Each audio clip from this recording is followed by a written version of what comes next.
আন্তর্জাতিক রাজনীতির মঞ্চে যখন ইরান এবং আমেরিকার মধ্যে উত্তেজনা ঘিরে বিশ্বজুড়ে আলোচনা তুঙ্গে, ঠিক সেই সময় ভারতের অভ্যন্তরীণ রাজনীতিতেও শুরু হয়েছে গুরুত্বপূর্ণ রাজনৈতিক নড়াচড়া। বুধবার রাতে প্রধানমন্ত্রী নরেন্দ্র মোদীর বাসভবনে অনুষ্ঠিত হল বিজেপির শীর্ষ নেতৃত্বের একটা গুরুত্বপূর্ণ বৈঠক। উপস্থিত ছিলেন কেন্দ্রীয় স্বরাষ্ট্রমন্ত্রী অমিত শাহ, বিজেপির সর্বভারতীয় সভাপতি নীতিন নবীন এবং দলের জাতীয় সাধারণ সম্পাদক সংগঠন BL সন্তোষ। রাতে গভীর রাত পর্যন্ত চলা এই বৈঠক ঘিরেই এখন রাজনৈতিক মহলে তৈরি হয়েছে নানা জল্পনা। যদিও বিজেপির পক্ষ থেকে বৈঠকের বিষয়বস্তু নিয়ে কোনো আনুষ্ঠানিক বিবৃতি প্রকাশ করা হয়নি, তবুও বৈঠকের সময় উপস্থিত নেতাদের গুরুত্ব এবং বর্তমান রাজনৈতিক পরিস্থিতির কারণে বিষয়টা নিয়ে চর্চা শুরু হয়েছে। প্রশ্ন উঠছে, ঠিক কী কারণে হঠাৎ প্রধানমন্ত্রীর বাসভবনে এই বৈঠক? শুধু কি সাংগঠনিক পরিবর্তনের প্রস্তুতি, নাকি এর পেছনে রয়েছে আরও বড় কোনো রাজনৈতিক পরিকল্পনা? আগামী 20 জুলাই থেকে শুরু হতে চলেছে সংসদের বর্ষাকালীন অধিবেশন, চলবে 13ই আগস্ট পর্যন্ত।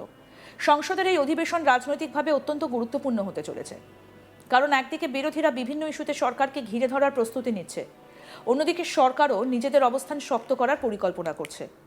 সংসদের অধিবেশন শুরুর আগে সাধারণত সরকার এবং রাজনৈতিক দলগুলো নিজেদের কৌশল তৈরি করে, কোন ইস্যুতে কী অবস্থান নেওয়া হবে, কিভাবে বিরোধীদের মোকাবিলা করা হবে, সাংগঠনিকভাবে কি বার্তা দেওয়া হবে, এসব বিষয় নিয়েও আলোচনা হয়েছে।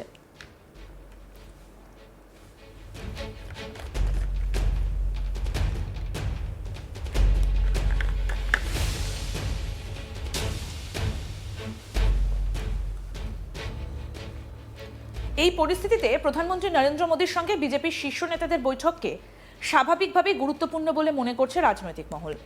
গত কয়েক সপ্তাহ ধরে জাতীয় রাজনীতিতে একটা বড় আলোচনা ছিল কেন্দ্রীয় মন্ত্রিসভার সম্ভাব্য রদবদল নিয়ে। রাজনৈতিক মহলে জল্পনা চলছিল মোদী সরকার দ্বিতীয় মেয়াদের পরবর্তী পর্যায়ে কিছু মন্ত্রীর দায়িত্ব পরিবর্তন করতে পারে।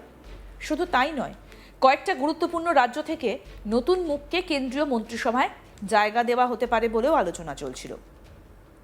বিশেষ করে বাংলা থেকেও নতুন রাজনৈতিক গুরুত্ব পাওয়ার সম্ভাবনা নিয়ে জল্পনা ছিল।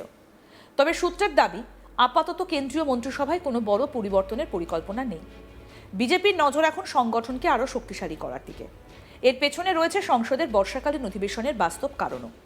কারণ সংসদ চলাকালীন প্রত্যেক মন্ত্রীর নিজের মন্ত্রকের বিষয়ে প্রশ্নের উত্তর দেওয়া, বিভিন্ন আলোচনায় অংশ নেওয়া এবং মন্ত্রকের কাজের ব্যাখ্যা দেবার দায়িত্ব থাকে। এই সময় হঠাৎ কোনো মন্ত্রীর দায়িত্ব পরিবর্তন হলে নতুন মন্ত্রকের কাজ বুঝে নেবার জন্য পর্যাপ্ত সময় পাওয়া কঠিন হতে পারে। ফলে সংসদের কাজের ওপর তার প্রভাব পড়ার সম্ভাবনা থাকে। এই কারণেই আপাতত মন্ত্রিসভায় পরিবর্তনের সিদ্ধান্ত পিছিয়ে দেওয়া হয়েছে বলে মনে করা হচ্ছে। রাজনৈতিক বিশ্লেষকদের মতে বিজেপির বর্তমান অগ্রাধিকার হতে পারে দলের সাংগঠনিক কাঠামোর পুনর্গঠন। জানুয়ারি মাসে বিজেপির সর্বভারতীয় সভাপতি হিসেবে দায়িত্ব নিয়েছেন নীতিন নবীন, কিন্তু এখনো পর্যন্ত দলের কেন্দ্রীয় কমিটি মূলত জেপি নাড্ডার সময়কার কাঠামো অনুযায়ী কাজ করছে। নতুন সভাপতির দায়িত্ব গ্রহণের পর সাধারণত দলের সাংগঠনিক স্তরে পরিবর্তন আনা হয়। নতুন সাধারণ সম্পাদক, বিভিন্ন রাজ্যের দায়িত্বপ্রাপ্ত নেতা এবং কেন্দ্রীয় কমিটির সদস্যদের ক্ষেত্রে পরিবর্তন আসতে পারে। প্রধানমন্ত্রী বাসভবনের বৈঠকে এই বিষয় নিয়ে বিস্তারিত আলোচনা হয়েছে বলে সূত্রের দাবি। বিজেপির কাছে সংগঠন বরাবরই নির্বাচনী রাজনীতির অন্যতম শক্তি। বুথ স্তর থেকে শুরু করে জাতীয় স্তর পর্যন্ত দলের কাঠামোকে সক্রিয় রাখা বিজেপির রাজনৈতিক কৌশলের গুরুত্বপূর্ণ অংশ। আগামী দিনে দেশের একাধিক রাজ্যে বিধানসভা নির্বাচন রয়েছে। বিশেষ করে উত্তরপ্রদেশ সহ গুরুত্বপূর্ণ রাজ্যগুলিতে সংগঠনকে আরও শক্তিশালী করার প্রয়োজন রয়েছে। এই কারণেই বিজেপি এখন এমন নেতাদের সামনে আনতে চাইছে যারা আগামী নির্বাচনী লড়াইয়ে গুরুত্বপূর্ণ ভূমিকা নিতে পারবেন। একই সঙ্গে কয়েকজন প্রবীণ নেতাকে সংগঠনের দায়িত্বে ফিরিয়ে আনার বিষয়েও আলোচনা হতে পারে বলে রাজনৈতিক মহলে জল্পনা রয়েছে। রাজনৈতিক মহলের একটা অংশের মতে বিজেপির সাংগঠনিক পরিবর্তন এবং মন্ত্রিসভার পরিবর্তন, এই দুটো বিষয় একে অপরের সঙ্গে যুক্ত। কারণ অনেক সময় দল সরকারে থাকা নেতাদের সংগঠনের কাজে ব্যবহার করে, আবার সংগঠনে দক্ষ নেতাদের পরবর্তীতে সরকারে গুরুত্বপূর্ণ দায়িত্ব দেওয়া হয়।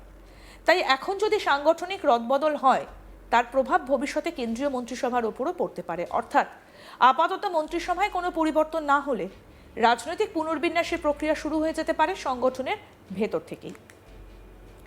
এদিকে সংসদের অধিবেশন চলাকালীন এনডিএ শরিকদের সঙ্গে একটা বৈঠকের সম্ভাবনাও রয়েছে। সূত্রের খবর, 21 জুলাই জোটের কৌশল নিয়ে আলোচনা করতে এনডিএ নেতাদের বৈঠক হতে পারে। বিরোধী জোটের সক্রিয়তার মধ্যে এনডিএর ঐক্য এবং সংসদের সমন্বয় বজায় রাখা বিজেপির জন্য অত্যন্ত গুরুত্বপূর্ণ। সংসদে সংখ্যাগরিষ্ঠতা থাকলেও রাজনৈতিক বার্তা দেওয়ার ক্ষেত্রে শরিকদের সঙ্গে সমন্বয় অত্যন্ত প্রয়োজনীয়। এই বৈঠকের সময় আন্তর্জাতিক পরিস্থিতিও নজর কাড়ছে। ইরান এবং আমেরিকার মধ্যে উত্তেজনা, মধ্যপ্রাচ্যের পরিস্থিতি এবং বিশ্ব অর্থনীতির অনিশ্চয়তা সব মিলিয়ে আন্তর্জাতিক রাজনীতিতে বড় পরিবর্তনের সময় চলছে। যদিও প্রধানমন্ত্রীর বাসভবনের বৈঠকের সঙ্গে আন্তর্জাতিক পরিস্থিতির কোনো সরাসরি যোগসূত্রের তথ্য প্রকাশ্যে আসেনি, তবে বর্তমান বিশ্ব পরিস্থিতির মধ্যে দেশের রাজনৈতিক এবং প্রশাসনিক প্রস্তুতিও গুরুত্বপূর্ণ। সরকারকে একই সঙ্গে অভ্যন্তরীণ রাজনৈতিক স্থিরতা এবং আন্তর্জাতিক চ্যালেঞ্জ দুটো দিকই সামলাতে হচ্ছে। আর এই মুহূর্তে সব থেকে বড় প্রশ্ন, এই বৈঠকের পর কি বিজেপির পক্ষ থেকে কোনো বড় ঘোষণা আসতে চলেছে? সরকারিভাবে এখনও কিছু জানানো হয়নি, ফলে নিশ্চিতভাবে কোনো সিদ্ধান্তের কথা বলা সম্ভব নয়। তবে বৈঠকের গুরুত্ব অস্বীকার করার উপায় নেই, কারণ একসঙ্গে বিজেপির সভাপতি, সংগঠন সম্পাদক এবং দেশের স্বরাষ্ট্রমন্ত্রীর উপস্থিতি সাধারণ কোনো সাংগঠনিক আলোচনার ইঙ্গিত দেয় না। সম্ভবত বিজেপি আগামী কয়েক মাসের রাজনৈতিক পরিকল্পনা, সংগঠনের নতুন কাঠামো এবং নির্বাচনী প্রস্তুতি নিয়ে বিস্তারিত পর্যালোচনা করছে। প্রধানমন্ত্রীর বাসভবনের এই বৈঠক আপাতত কোনো তাৎক্ষণিক বড় রাজনৈতিক ঘোষণার ইঙ্গিত না দিলেও বিজেপির ভবিষ্যৎ কৌশলের ক্ষেত্রে এটা গুরুত্বপূর্ণ হতে পারে।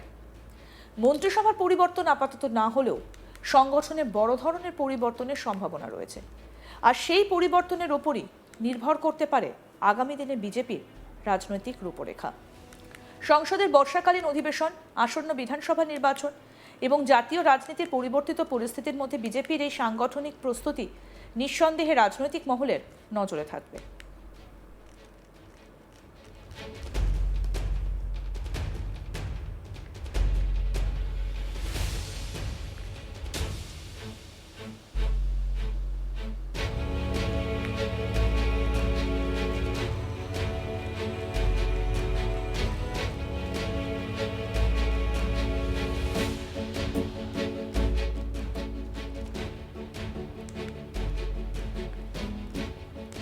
আপাতত কেন্দ্রীয় মন্ত্রিসভায় কোনো বড় পরিবর্তনের সম্ভাবনা নেই। বিজেপির নজর এখন সংগঠনকে আরও শক্তিশালী করার দিকে।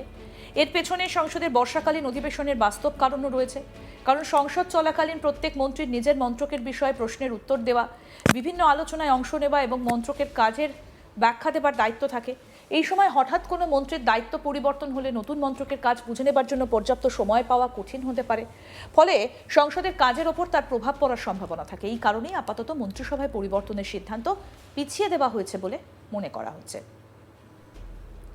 তবে যেটা বিশেষজ্ঞদের মত, যে বিজেপির বর্তমান অগ্রাধিকার হতে পারে দলের সাংগঠনিক কাঠামো পুনর্গঠন। জানুয়ারি মাসে বিজেপির সর্বভারতীয় সভাপতি হিসেবে দায়িত্ব নিয়েছেন নীতিন নবীন। আরও আপডেট পেতে দেখতে থাকুন আজ তাক বাংলা, সাবস্ক্রাইব করুন।